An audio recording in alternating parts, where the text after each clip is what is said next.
Hello everyone, and welcome to another edition of Zach on Sports. I'm your host, Zach Gershman. Today, I have the privilege of being on Hawk Hill with the St. Joe's University men's basketball coach, Coach Phil Martelli. Coach, welcome. Zach, good to see you. Coach is a four-time A10 Coach of the Year, the AP Coach of the Year in 2004, and also the Naismith Coach of the Year in 2004 as well. So, Coach, as an assistant for 10 years, and now entering your 20th year as the head coach, what has been your most proudest moment being a coach? My proudest moment is every May when I see guys walk across that stage and get their diploma. And some it takes 4 years, some it takes 4.5, some it takes 5. But graduation day is the proudest moment that I have as a head coach. And then during the season, our Christmas charity, when we collect money, buy and wrap presents and deliver presents to families in need in West Philadelphia, that's probably the proudest moment I have for our program. All right, in 2007, you authored a book called Don't Call Me Coach.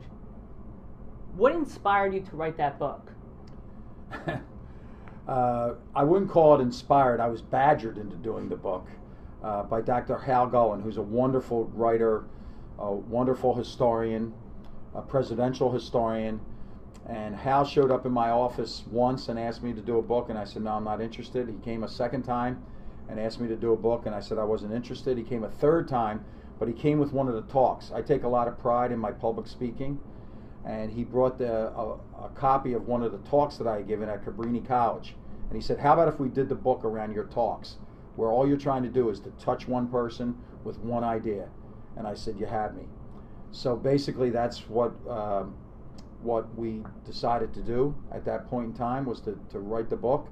And it was an enjoyable process, and it has had a life of its own, particularly the part about Don't Call Me Coach. There's a lot of fans that don't want to call me coach when we lose a game. All right. So what made you want to become a coach?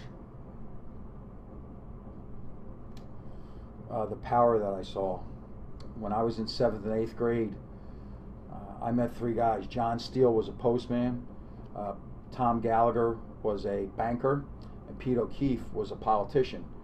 And I watched them coach a bunch of 12 and 13-year-olds in CYO basketball, and how energizing it was, how invigorating it was. I believe that basketball is the greatest social game, because it doesn't matter if you're black or white, doesn't matter if you're rich or poor, doesn't matter if you're from the city or the suburbs, doesn't matter if you're male or female.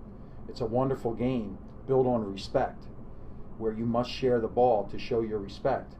And as I studied the game and saw the social implications that it could have, and the wondrous amounts of teamwork that it took, I was hooked when I was in the 8th grade. I knew I wanted to be a basketball coach. As a coach, what do you look for in a player? Well, I built this program on a couple of tenets. One, I built this program on communication. I think it's important for a player to communicate, whether it's be by text, by Skype, by phone call, however they want to communicate. I think it's important that we have, and we teach young people to communicate. I think the second thing that I look for when I go to watch a player is respect. Do they respect their teammates? Do they respect their opponents? Do they respect the coaching that is being given? Do they respect the referees? I don't think you can get very far in life without giving respect. You can't expect to get respect until you give it first, and that's what I look for. I look for players who don't have all the answers so that I can coach them. If they have all the answers, we're going to have a long 4 years, and I don't really know that I want that in my program. And then bottom line of bottom lines, I want good people, because you build championship teams on good people's backs. What advice would you give to somebody who wants to start coaching? Well, I guess, Zach, it would all depend on their age. If they're young, I would tell them to study the game. Keep a notebook. What do you like? What did you read in the paper that you liked? Forget the X's and O's. What did you like in terms of how somebody addressed their players? Did you go to practices? What did you like at practice? What didn't you like? So keep a notebook on what you like and what you didn't like. As you get a little bit older, really decide if this is what you want to do. Because there's a lot of ways to coach. You can coach a ninth grade team. You can coach a college team. You could be a JV coach. You could be an assistant college coach. You could be a Division I coach where it's full-time. You could be a Division III coach where it's part-time. So decide where you want to get in the funnel. Where do you want to get in the pipeline of coaching? And then see where it takes you. The biggest thing that I think any young person needs to do, whatever field they're interested in, is to network.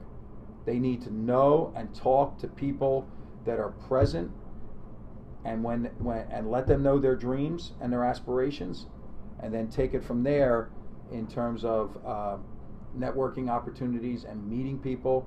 Because at the end of the day, this truly is a business about who do you know and not so much what you know. All right, last question.